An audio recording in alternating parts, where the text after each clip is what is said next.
With the WDIO.conf.js file being the default file setup when utilizing WebdriverIO, you will initially start out with this, but you could take this and expand on it for multiple different configuration setups based on your needs. Let's go through this now. We begin with what we already know from previous videos, which is the default configuration file setup. But for instance, we might want to alter the configuration for, let's say, different environments we want to execute the scripts against. Or we may want to have a custom hook to be executed for one specific environment or suite for another example. To achieve this, we would proceed to create a further configuration.js file and name suitably. For example, if by environment you might want to name it wdi.devtest.conf.js maybe. We would then use this specific configuration file going forwards, perhaps for the dev test environment that we have. Initially, in this configuration file, we need to latch back onto the original configuration file that has all the necessary requirements to WebdriverIO, like so, by declaring it as a const variable and utilize require, which will point to the file in question.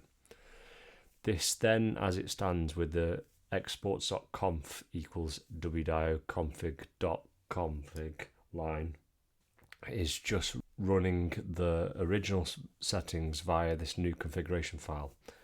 What we want to do next is write new custom configurations that will proceed to overwrite the original settings for the ones in this file over the other.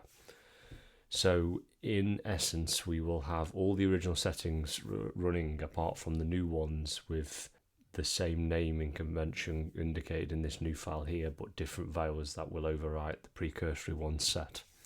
Some example configurations for this file, for example, could be related to the capability settings and specifically around the browser, and perhaps custom configuration settings required, e.g. if pipeline run, we want to conserve as much as possible, so making it headless and perhaps disabling further aspects that aren't required will be an option to aid in GPU usage.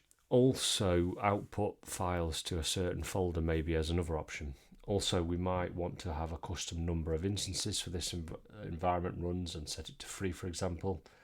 Having these further custom configuration files can be quite useful for several different needs and requirements, and perhaps an option for your project that you're working on. Thank you for watching.